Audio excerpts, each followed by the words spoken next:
Hey, and welcome to Full Moon Week with me, Stella Grace, on the YouTube channel Evolve with Grace.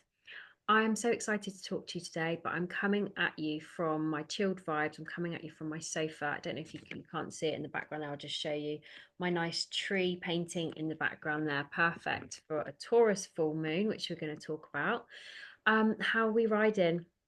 It's been intense for me. I don't know how you guys are finding it. Scorpio season's been really interesting. We've done some previous videos about this recently and some of the other astrology. There's been some big shifts, big changes, big shadow work periods I'm riding.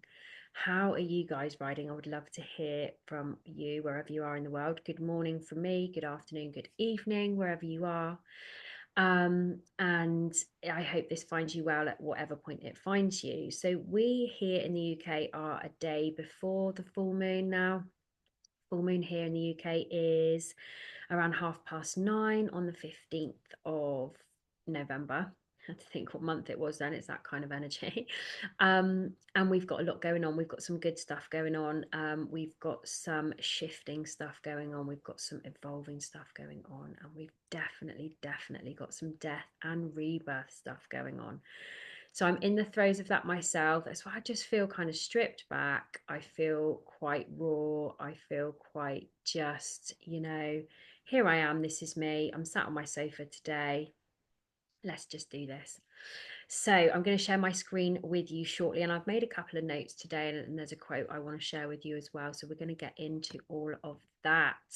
So let's do some sharing screen on the chart. Let's have a look at what we've got today for you, and hopefully this will bring some value to your week. There we are. So I'm going to see if I can move this. That's going to be right in my way. There we go. Perfect. I'm going to pop that down there where there's not as much going on. Perfect. So we've got the moon opposite the sun, hence the full moon. We've got some interesting stuff going on around the moon. So first of all, as much as I've just talked about the death and rebirth process, the intensity of Scorpio season, on the back of eclipse season, on the back of all the things, there's also, it's screaming out to me this week, the astrology, that the Taurus energy is wanting to bring us stability. Now, stable is a word I keep being given in different guises. So as much as I feel personally and collectively, we are kind of going through the ringer a little bit at the moment for the purpose of our development, for the purpose of our growth, transformation, and ultimately rebirth. I also feel that this week is really wanting to bring stability, and I feel that energy is already kind of underway. So I'd love to know how you're experiencing that. The Taurus full moon is stable, it's steady, it's grounding, it's earthy. It might be shedding light or illumination on areas that we want to clear. Traditionally, full moons are a good time for release. However, my sense of the energy this time is it is bringing in gifts for stability, for moving forwards with new beginnings. Now, that normally to me is new moon energy, but I've had some really strong prompts, pushes, nudges about making new intentions this week, which is really backwards for me because it's not how I normally practice on a moon ritual. As I say, the full moon is normally about clearing out. So I'm going to invite you to do as I have done and consider both aspects of the moon phase in this, or two aspects of the moon phase in this full moon phase. And I've been invited to make some stable wishes. So I'm going to share that wish with you, see if that resonates and if that's something you'd like to take up. And yes, in that, we're also considering the old. We're considering clearing out the old, what is no longer serving you. This is, I probably talk about this in most videos in some way or another because, my view and my resonance as an evolutionary astrologer is that we're moving developmentally. We're moving to access our next highest potential. And astrology, how we utilize that, really supports that for me in my mind. And that's one of the things I'm really passionate about sharing, is not just surviving these challenging energies, but really utilizing them to thrive. Um, so I love that aspect of astrology, yet it's also, you know, about what resonates with you. So at the moment, it's a real call for me to be shifting out what doesn't serve. Now, this is sometimes messy and complicated. This is sometimes not smooth, not linear, not always straightforward. And it can also be around getting kind of your hands dirty, getting stuck in, like we're in the throes of Scorpio season still. For another week. And it's also around going through these processes with our shadow aspects, with our death processes. So we've got this energy of death in the sense as well, with the full moon of clearing out the old, and Scorpio energy massively supporting that. So we are absolutely clearing out old ways of being, old things and situations and circumstances that no longer serve us. We are being called very loudly, I feel, to bring in our new ways of being, ways in which we might have actually not done things before. And the only way we do that is by practicing, by doing it, sometimes by getting it wrong, by making mistakes, by being our human selves, but working to bring in this new level of being. Now, this is something that is coming up in many guises for me. Yesterday, I worked with a beautiful friend and lady who reminded me of this notion and introduced it in a slightly different way as well in her way of working, and that we are really being shown how to be in a more 5D consciousness. So that those terms get bandied around a lot. I appreciate that.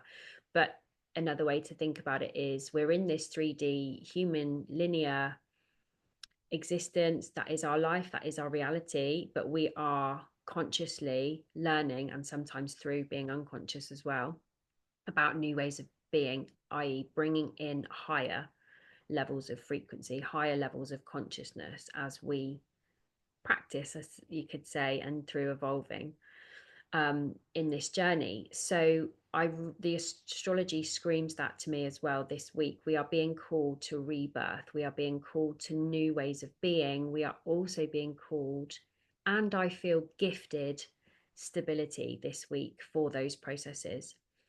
So we've got the moon here in Taurus, conjunct Uranus, that is all about screaming change, revolution, new ways of being, but it's in Taurus. So it's bringing that stability for the process, which is really beautiful, I think. And we've got it opposite the sun, obviously, there as well, which I'm going to talk about in a minute.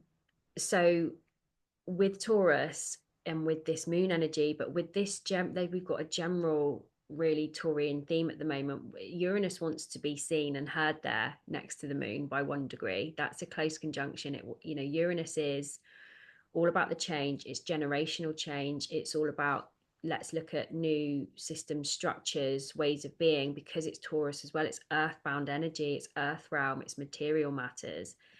Everything's being shaken up in the material realm. Everything's being shaken up on the world stage, in the systems as we know them, and everything is revolutionizing in that respect.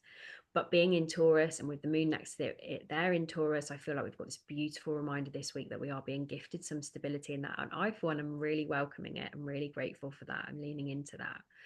And I'm enjoying that energy of the Taurus vibes.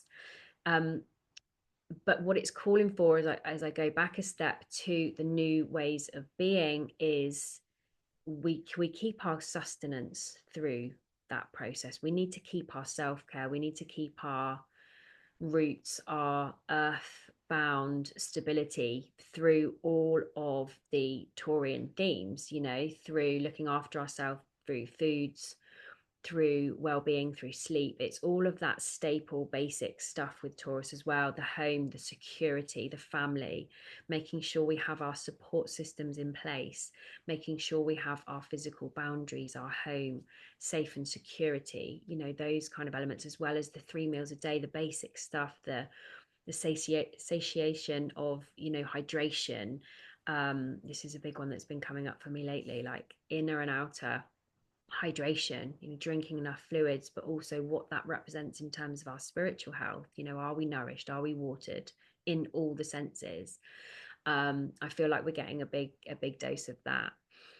And that stability is crucial for bringing in our rebirth, for bringing in our new ways of being, and of course for our general day-to-day wellness. But these big shifts, these big processes of shadow work, if you've been doing some shadow work, or if you've just been wading through it a bit lately with life stuff, that going back to the basics, which Taurus is reminding us about this week, about our health and our well-being and our nourishment. Those things are crucial for navigating these energies, for navigating change. And Uranus, as well as the rebirth energy of Scorpio, Uranus is also asking for change. This is happening. Change is underway. So we really need to be nurturing our vessel. We really need to be nurturing our earth connections through the basics, for those processes to run smoothly and for us to feel as well as possible through incredible times of change. So that's one thing. I've also written a quote that I saw on a friend's WhatsApp story last night that I've completely pinched. I don't know the original source, so sorry, I can't quote it properly. But it's done the rounds on WhatsApp and I've seen it. And it says, to achieve what you've never had, you must evolve into someone you've never been. And I think that's quite powerful. To achieve what you've never had, you must evolve into someone you've never been. And that's really interesting because I feel like this energy is challenging us to be the new way of being. Like there's no manual, there's no dress rehearsal here. It's just coming in and adopting and being the rebirth that you want to see in your life, being the new new person, new version of self. So that might look like not skin, doing something to stop skin picking. That sounds so like such a random example, but if you want to really integrate, um, things like self-worth on every level, if you want to integrate a new relationship with finances, if you want to integrate a new relationship with your family members, with your friends, or with calling in more support, it's got to start with you. And I get beasted about this message all the time, but particularly lately, I get absolutely beasted because I am someone, I think, like many other people, I'm really good at dishing it out to everyone else. I'm really good at supporting others. I'm really good at talking the talk about all this. I'm not quite as good at doing it for myself. And so I've been beasted about this lately, and I have been prompted to just do some of the things. It's baby steps, but things like changing a thought pattern by not that the thought pattern stops, not that the old way of being will necessarily stop. It's us having to bring in and be that new way of being. It's stepping into this energy. It's not like there's a guidance process. Here you go. This is what you have to do. It's about us taking our empowerment, taking our control in a positive sense, and actually doing it, even if it's messy the first however many times, even if it causes a mistake. I say mistake because you're going to have learned something by getting it wrong. So it's not actually a mistake. It's actually part of the development. So I hope that makes sense and lands with you. I think it's a fascinating time. I also want to mention, on a similar vein around things moving forwards in a developmental sense, we've got Saturn moving direct now. So Saturn was retrograde up until a few days ago here in Pisces. Now, this is really significant as well for our structures and our systems changing. And I've been talking about Saturn in previous videos. You can take a look, that's still current. So Saturn now moving direct is now giving us this forward sense again about system structures changing, and in the sign of Pisces, bringing in that more spiritual aspect, bringing in a more collective aspect, bringing in the kind of dissolving energy of Pisces through our structures and systems. But this is also about our ways of being personally, our own boundaries, our own responsibilities. Are they they are up for renewal. Excuse me, they are up for renewal and rebirth. We've got different energy to the Scorpio season stuff that I've mentioned before, but still with Saturn in Pisces, we've still got values being up for renewal. Because there's this dissolving, healing, collective sense of the watery sign of Pisces. That's about a bit about ideals. It's a bit about looking through rose tinted glasses. So let's get really clear, which Saturn supports with. Let's get really clear on our boundaries and our values and our rules and our, in our law and order, however that looks in our own life on a wider, excuse me, in a wider system sense, but also in our personal life sense. Again, calling us to reevaluate, calling us to look at our values and again, our stability, because Saturn's amazing for stability, but also its structure and also its discipline. So, this is a really fascinating time to be alive with these big heavyweight planets doing their thing, rolling slowly through these signs that are bringing big generational change in the terms of Saturn and particularly Pluto, slow mover. Pluto taking 32 years to transit through a sign, still in that critical degree of Capricorn. So, linking on from what we just discussed with Saturn, because Saturn and Capricorn, Saturn is Capricorn's ruling planet, and Pluto being in Capricorn. We, again, previous videos that are still very much activated, that are still very much in date in terms of the current astrology with those big long-term slow moving planets, and that critical final degree Pluto here, we're looking at this one, Pluto in Capricorn in that final degree of 29, shifting into Aquarius, and for the first and last time in our lifetimes, we won't know the shift between Capricorn, Pluto in Capricorn going into Pluto in Aquarius again. This is a real once in a lifetime event, like many other things in astrology. A really significant event for our structures, for our collective, for our power and control elements, because it's Pluto.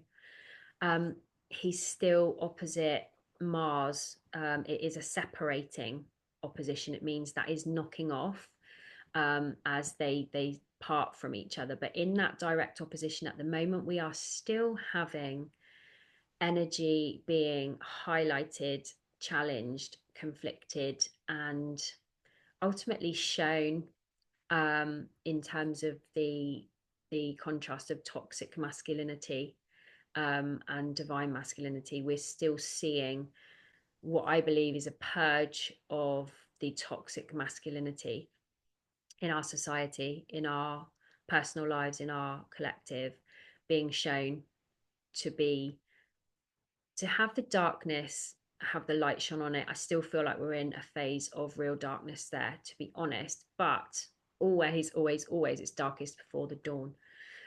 We've still got a way to go, and that's not me being, depressing about the world stage. That is just me being honest around we've got some areas to work through, but they are purging.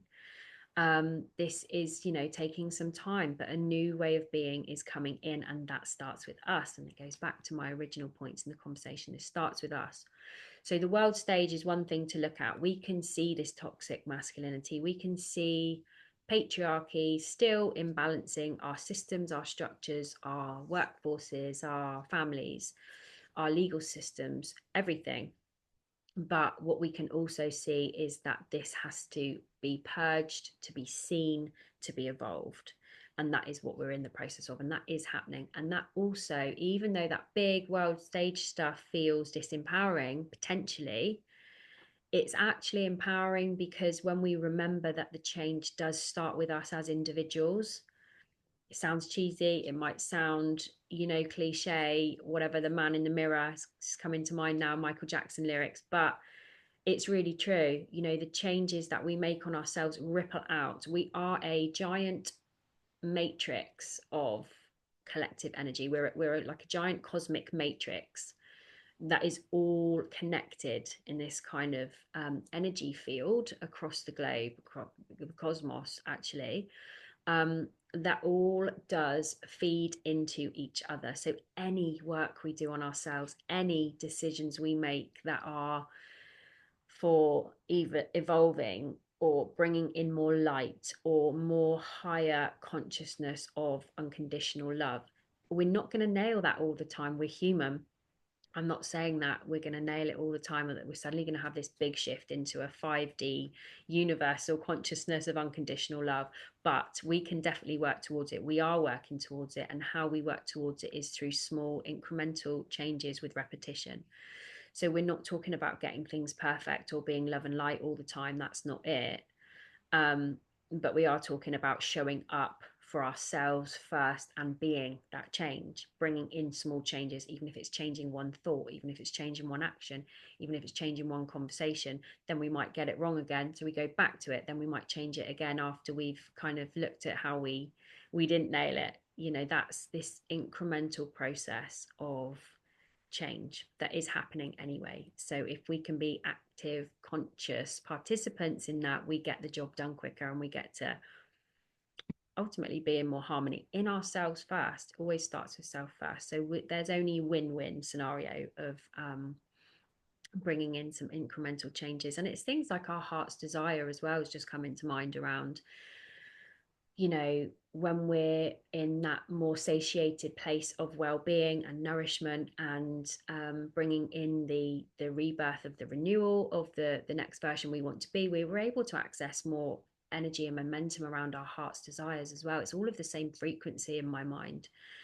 You know, choosing a more loving route, whether that's through thoughts or actions, and how we treat each other, is also um, in line with heart energy of our heart's desires, of bringing in our big dreams, big goals.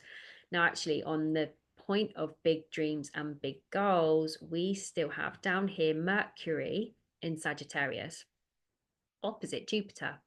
Now, it is 3 degrees apart, but that's still in opposition there. And we've got Mercury in Sag giving us a reminder of our big ideas, big dreams, big possibilities, big thinking, and broad, bigger picture thinking as well. Sometimes philosophizing and, you know, areas of broad knowledge. So it's interesting, broad picture stuff. But it's also big dreams, big goals. Shoot the archer, shooting that arrow up, shooting that, um, you know, really top achievement, sometimes even known as grandiose energy. But that's okay. That's okay, because Jupiter is also giving us a boost of that and some lucky, beneficial, good fortune energy as well. And the stability of the Taurus can bring in those changes. The stability of the Taurus moon and the Taurus Uranus can bring about some stable change with tangible reality. So get your big dreams back on track, get your big dreams back on the agenda, and then work on baby steps with this beautiful stable energy this week of how of what the next step looks like in reality. That's a really beautiful use of the energy this week. Mercury in Sag, it wants to move forward, it wants to get things moving. It's a fire sign, it's dynamic, it can be a little impatient. So we want to bear in mind, we know necessarily our highest dreams and biggest goals and, you know, uplifting thinking might not all create tangible results today. And that's kind of one of the good lessons for Sag, is to learn that, you know, even with these good intentions, even with a lucky touch, it might need a little longer to show up in our reality, and that's okay. And that is okay. So we've got this beautiful touch of uplift and luck and dynamism in our thoughts and our agendas as well this week.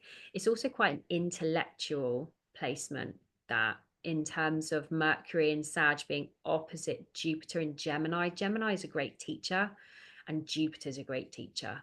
You know, it's a good way to teach the basics, or to teach, you know, certain, it's a real knowledge, knowledge is power, isn't it? So it's a great aspect for learning, either learning or teaching. And again, broadening your thinking, broadening your scope, and remembering that you can reach for the stars and bring that in with other stability elsewhere. So I love that energy. I made a couple of notes on the square. Mercury is square to Saturn. So that's a 4-degree square. So it's a little wide. So that means it's not, the wider the aspects are, the less intense they are, or the less significantly felt they are. So with a 4-degree instead of, for example, a 1 degree, it's going to have slightly less significance, but there is still some significance because our thinking is all of what I've just mentioned about our big dreams and our enthusiasm can be tempered a little bit here with Saturn in Pisces.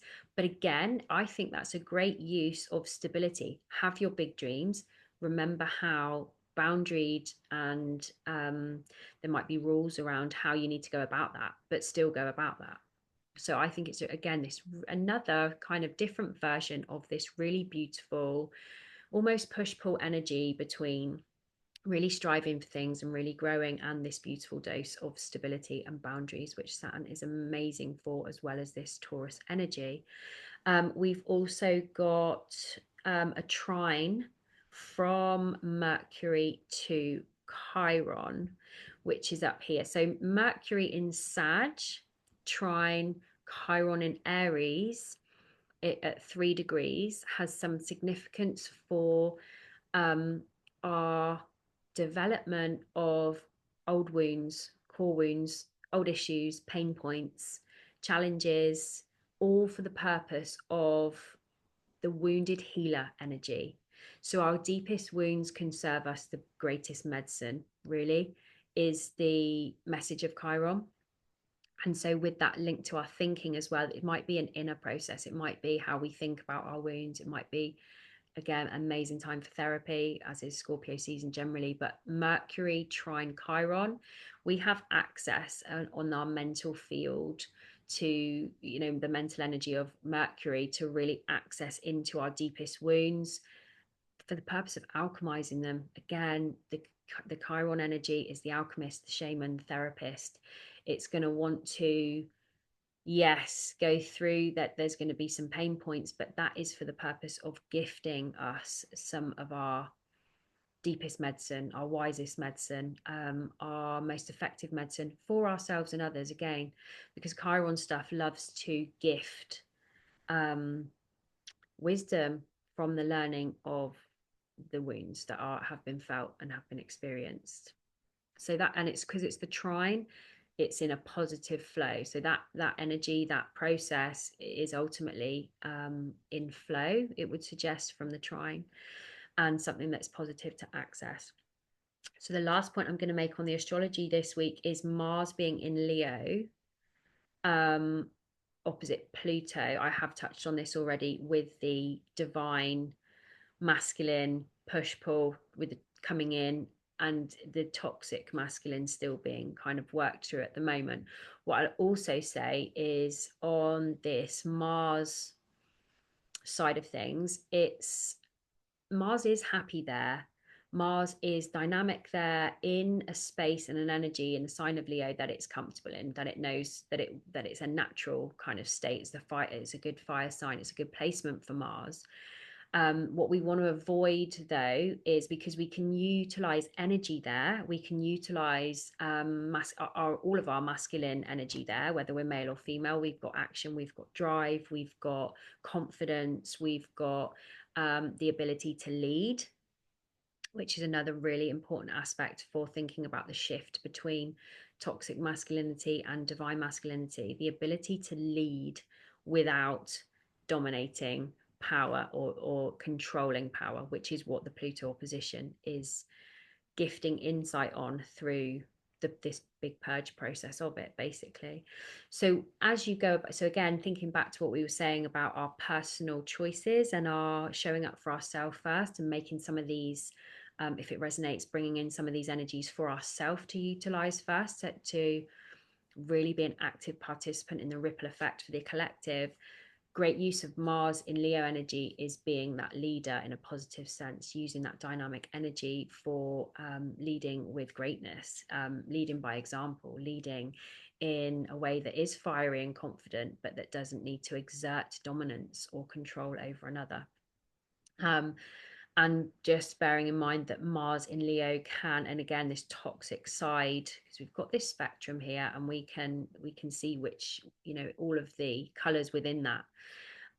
So we can see on the lighter, more evolved side, this confident leadership ability, this confident dynamism. And then, you know, we want to make sure that it doesn't bear into the toxic side, even within ourselves, of arrogance or overtly egotistical in our endeavors, in our leadership, in our drive, in our masculine force within all of us. So it's a really interesting week for astrology, as always. So I'm going to leave it there. I'm going to invite you to sign up to my newsletter on my website, which is www.stellagrace.me, quite simply. And you can sign up for a free newsletter there. I normally include the week's astrology, some pointers, but also some other gifts or offers or well-being tips.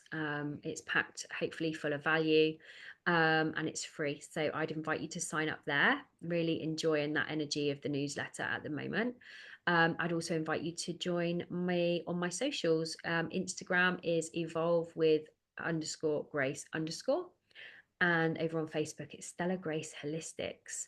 And I'd love to hear from you. I'd love to keep in touch. So have the most wonderful week. I'd love to hear how you're riding the full moon energy and more. And it's great to keep in touch. Thank you for being here as always. Sending much love.